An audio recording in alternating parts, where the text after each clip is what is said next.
They mistook the firefighters for the fire. I remember I had a plan. I don't know how they saw me coming, but they did. And then I just had pain. The days of Marvels has passed them by, where once lived a planet filled to the brim with legendary superheroes who could swing from building to building, fly with the power of fire, or even fight for your country in the form of a star-spangled banner. His name is Steve Rogers. He's old now, but you know what he stands for. One of Earth's mightiest heroes. But that's in the past. Thanks to whatever happened on Hero Day, the age of heroes is over. The superhero community simply doesn't exist anymore. Welcome to the world of tomorrow, where corrupt governments control free speech, civilians have no rights in the places they live. Chip Zdarsky and Daniel Acuna present a new vision of Marvel's future. A future where the heroes of old must fight for a glimpse of the past.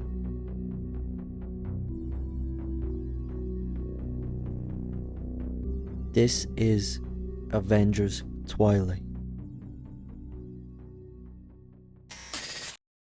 In the future, the world is still haunted by Hero Day, a battle with the artificial intelligence Ultron. As a result of H-Day, the original Avengers have been replaced by new heroes, working in concert with the totalitarian government. Among this new breed of hero is James Stark, son of the original Iron Man and the Wasp. James' mentor, Kyle Jarvis, is secretly Red Skull in disguise, working with Ultron's captive consciousness to covertly seize control of the world. The elderly Steve Rogers was recruited by his old friend Luke Cage, who has formed an underground resistance called the Defenders. Steve retook the super soldier serum and became Captain America once more. Captain America set out to rescue Tony Stark's disembodied head from the Raft prison. Aided by Miss Marvel, the Defenders and a new Hawkeye, Captain America fought a ruthless James over possession of Tony's head. The tide was turned in Cap's favour by the sudden return of another former Avenger, the mighty Thor. I basically just went over the last 3 videos in them short few sentences. If you want to check out the videos related to this, you can if you want. They're on my page right now. Or you can just watch it as standalone. It's up to you. But all the information you need to know, I have told you. I'm really enjoying making these right now, so let's get into this. Book 4. They came. His Avengers have assembled. The mighty Thor. And Miss Marvel. James is down, but definitely not out. Cap smacks his shield across the iron face of this man-child, telling him to stand down. Cap tells Thor to clear the raft, but there's a problem. Missiles are coming in hot. Jets above prepare for another strike. One goes down. They're panicking now. The weather report was clear, they say. From one warrior to another, a request. Please exit thy vehicle. On the ground it's chaos. Miss Marvel is cleaning up after Thor's sky battle, and the Navy will be there in minutes. The fight is done. James blasts off in retreat, Thor willing to follow as always, but Cap tells him he's needed on the ground. Let him go. Let him think about what he's done. Back at base, they're overrun with injured men and women, friend and foe alike. Rosa is there, his partner. She's a nurse, so she's helping the best she can, but she still wants nothing to do with Steve, after he started up this hero thing again, without telling her. Thor apologises for not being around. He explains he's seen so many loved ones die. As he is immortal, time catches up with his human friends, and he doesn't like to be around to see the outcome. Luke slags him off a bit about it. He explains that after H-Day, he couldn't do it anymore. But he came when he was needed. And that's what matters, Steve says. They're trying to wake Tony up, but the generator is out. Not to worry. The living embodiment of power is standing right next to them. "James!" Tony screams. He's awake and all he can think about is his son. He's seen it all, the whole time. He's been conscious, witnessing everything, just unable to do anything about it. Steve tried to shake off the guilt, but Tony butts in, saying it's worse than you think. The Red Skull is pretending to be Jarvis, the CEO of his company, and he's got his boy too. He's going to take over everything and reveal himself to be the Red Skull. All around the world, dictators have all the same thing in common. They want the world to know their name. Thor interrupts her saying, "Ha! Is this the new Hawkeye?" I sense great warrior spirit in her. Luke explains the situation as clear as day for everyone, saying the Red Skull has taken over, and the public doesn't care, but they will attack us for it. Well damn. Avengers, assemble. Back in James's place, he's repairing his armour after the failure in battle, and Jarvis comes to him, finally revealing who he truly is. "My name is Johann Smith. I was known as the Red Skull. Tony Stark isn't your father. I am.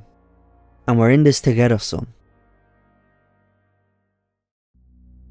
Meanwhile, Steve is training non-stop until he sees Tony, able to move about again in his armour.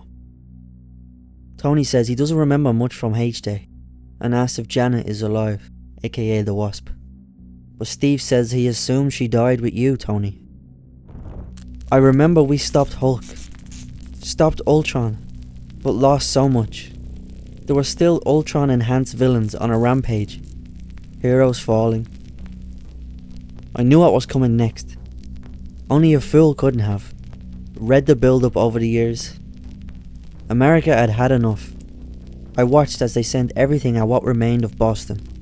Not just at the villains, but at us. The people were taking back their lives, their security, and mistook the firefighters for the fire.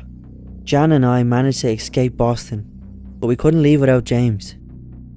I remember I had a plan. And then I just had pain. I don't know how they saw me coming, but they did." He doesn't remember what happened to Jan. "If she's alive, we'll find her," Cap says. "But if she's dead, we're going to avenge her. We need to stop the Skull and get to James. But the biggest obstacle is them." They call themselves the Avengers. Later, Luke, Hawkeye, Cap, Miss Marvel, Tony and Thor have hatched a plan to get into the old Avengers mansion while the new Avengers are away. Tony moves in while invisible. Hawkeye takes out the security. They're in. They have finally come home. But nothing has changed. Except for the portraits of the new guys, that is. They're going to set a trap for them when they return. Tyler tells them that the new Avengers are on their way back. There's not much time. Tony hacks in to try and spot their weaknesses. Sorry, is this their weakness? They're hollow like Easter eggs? These are graphic programs. None of it's real. The Avengers don't exist. Oh, they exist. To the world they keep in line. Skull, you maniac. You should have prayed for them to be real. That was the last thing stopping us from getting to you. He says he controls the narrative now. They believe what I tell them, because their cups are full. It will be resplendent to be able to finally tell them a singular truth. The Avengers of yesteryear are dead. "Run!" Cap screams as the doors lock behind them. But you cannot trap a god of thunder, as he smashes the doors with ease. "Go, go, go, go! Get out of here!" Cap screams. But Tony stays behind to try and get into Skull's files. "I just need..." The mansion has fallen. Rubble is everywhere. But where's Tony? I got his plans. He's already done it. He has the US military. And he's going to burn down Washington. The Red Skull watches on as his iron grip on the world tightens. He controls the government. He controls the news. He controls the news each individual sees, keeping everyone happy. Him and James have basically been running the country for the past decade in the shadows anyways. Let's make it official. Let us take America.